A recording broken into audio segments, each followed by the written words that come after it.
Hi everyone, I am your host for the day Naval Kishore, and this is our lecture series on thermal engineering and its application. If you haven't yet subscribed on the channel, subscribe to the channel and hit the bell icon so that you can get the regular updates from us. So in the last lecture, what we have studied is the principle and working of the basic carburetor, and we have also gone through the certain limitations of the carburetor, basically that are dealing with the enrichment of the mixture as well as during the cold starting condition. So all those limitations are overcome using the Solex carburetor, that is certain modifications being made on the simple carburetor. And how does exactly this work? Let us study one by one with different condition or different requirement from the engine. Now let us study the working of Solex carburetor with different conditions.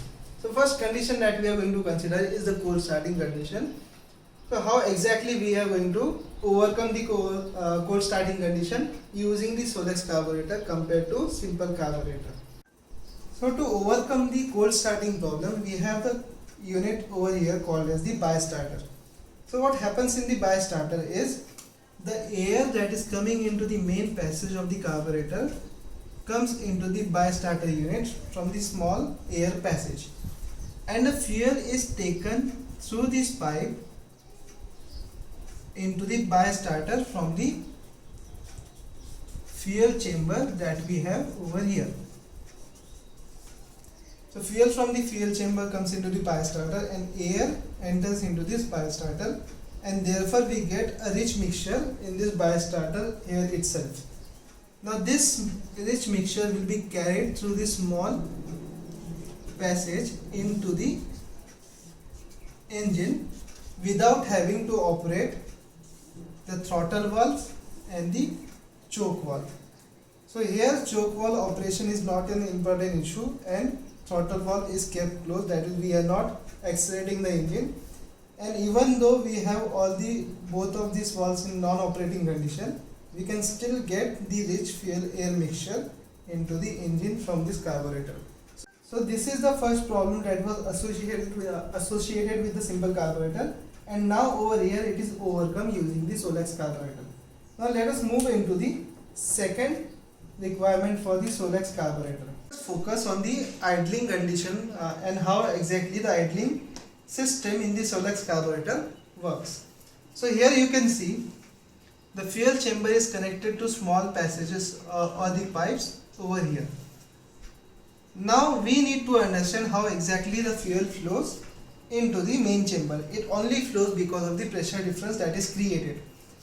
Now when idling condition is there, no throttle valve will not be in operating condition, therefore we won't be getting the minimum pressure over here, but rather we'll be getting the minimum pressure at this point of the system.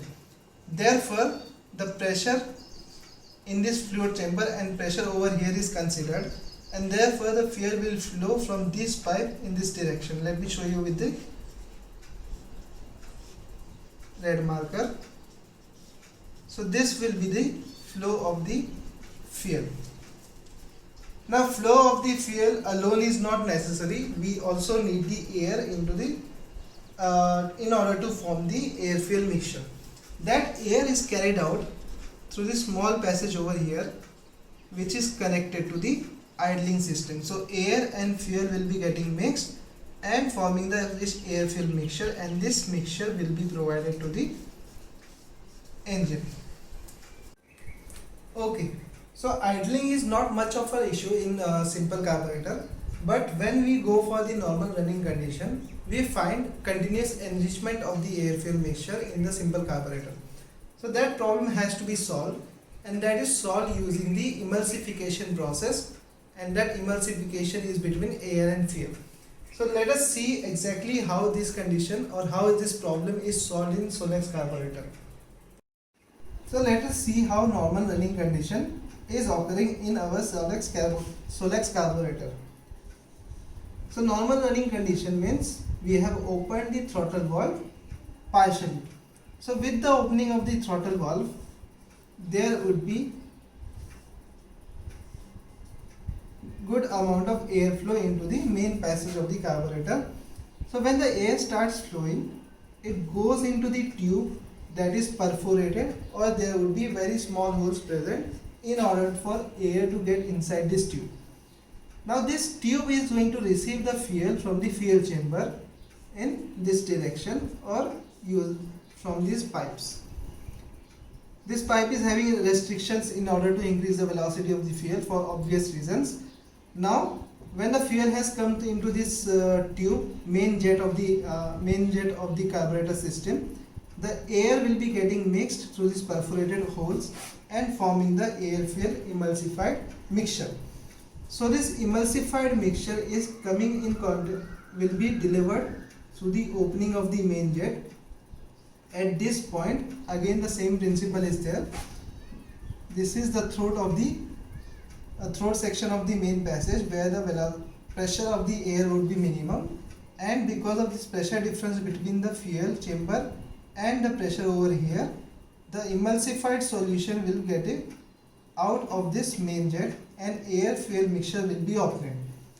Now because at this point we have already got a mixture of air plus fuel, and when it comes out we are again mixing with the air. So what we are getting is a comparatively lean mixture than the rich mixture that is obtaining in the simple carburetor.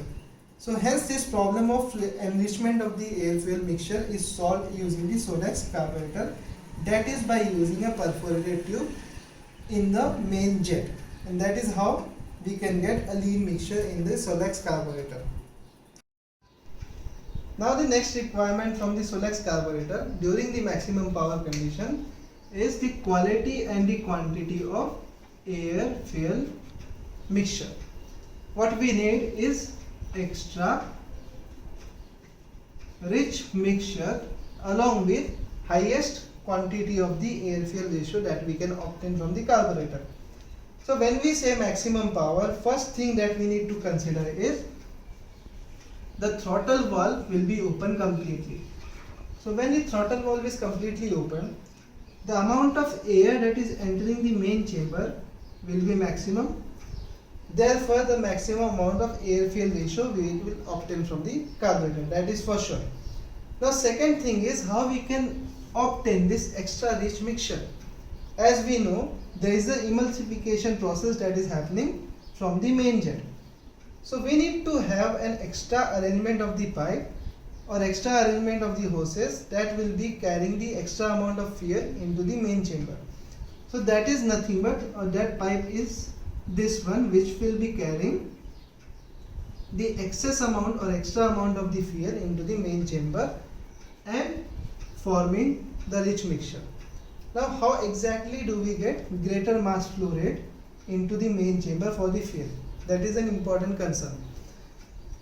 So that can obviously be obtained using a certain pump like structure that we can attach into this system. So here is a pump, acceleration pump, that is connected to this fuel chamber or fuel tank, and this acceleration pump is connected to the accelerator. So when we press the accelerator completely, the throttle valve is completely open.